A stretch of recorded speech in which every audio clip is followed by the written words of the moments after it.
Hi, I'm Tzu Young, Head of Legal here at Jungle Ventures, and I want to take some time to talk to you about investment documents, so long-form definitive documents for a VC or other big investor into a founder-led company.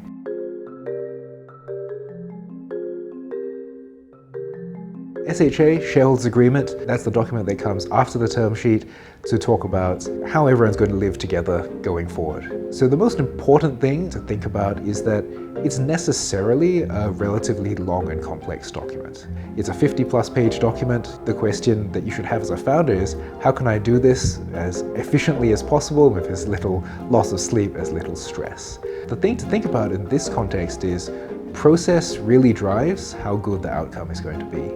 And the process that you want, being the most efficient process as a founder, is to concentrate just on the core issues. Don't get hung up on drafting, let your lawyers do that.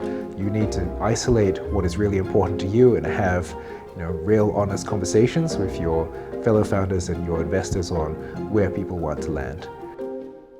The short answer to this question, which we get a lot, why can't we just use a standard shareholders agreement, is there is no standard shareholders agreement, at least not in this part of the world and this market. Market practice, loosely speaking, is a range, it's not a point. There's no one universally agreed set of wording for any one issue, but anyone who does this regularly will know that there's a normal range where each right or obligation will sit. The trick, obviously, is to work out where you sit and where it's fair that anyone should sit on each of these points as you go through the shareholders agreement. So we will always recommend that our founders get a good trusted legal counsel to advise them, and also to take advice from other people in the market who have done this before and can explain to them, as we will obviously try to as well, why things are done in a particular way. The universal core item which founders often have to grapple with for the first time is governance. And governance is about who has a say in how the company is run going forward. This gets pretty complex for founders because it's not just a question, as some people often think, of what can the founders do versus what can the investors do. It's also how do founders and investors who possibly have come in at different stages, have different interests, have different goals and time horizons of the company, how do all of those people regulate their rights between each other? The founder should always think about governance as, how do I keep the peace of the family all under the one roof? And laying down the rules for that is a really important part of putting together a good workable SHA that lasts into the future. The balance that you're looking for is the balance between being able to run your company day to day really efficiently, and growing the company without having to go to too many people to make each and every little decision, versus making sure that your investors and the other parties in your company have the comfort that if there's a really, really big decision to be made, that you go and get their input first. A really simple example would be for something like if you were thinking of merging your business to somebody else's business, or you're thinking of buying a whole new business, integrating to your business, that's generally a pretty big call, and your investors will expect that you effectively go and get their votes and support before doing anything like that. Obviously, investors are looking for a financial return from the investment. Typically, the investors like ourselves as venture capital investors will have a time horizon where we're expecting you to do really well and grow the business to a really fantastic place. What actually that time is and what the appropriate timeline is something that we will all have to sit down and talk about together.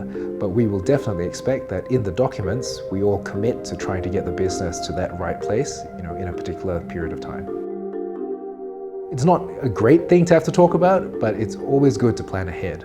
And one thing which we absolutely want to plan ahead for is what happens if things don't go well. If you leave that discussion to when things are not going well and people are already upset, people are not bought in, it's going to be really hard to have that discussion, if not impossible. In advance, it's very normal and completely standard in shareholders agreements to put in some sort of principles-based planning over what we would do in a downside scenario where, for example, the company raises funding at a valuation below the valuation where it's raised the funding from the investors.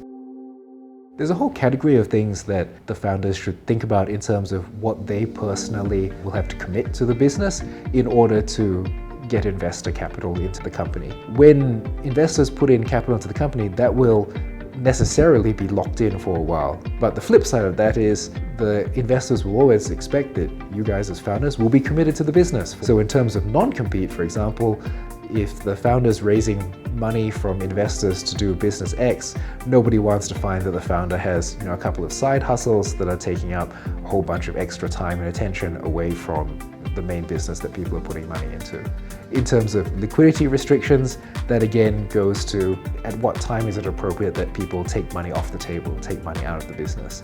If it were possible for founders to completely exit the business before the investors, that's obviously not great for the investors because then the investors are stranded.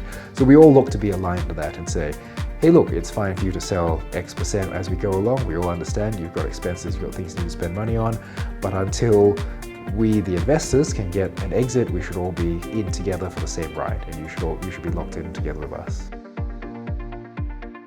So ESOPs are a really important topic because it's not just about the founders or the investors, it's obviously about the key people in the business. They're not founders, but they're really important employees.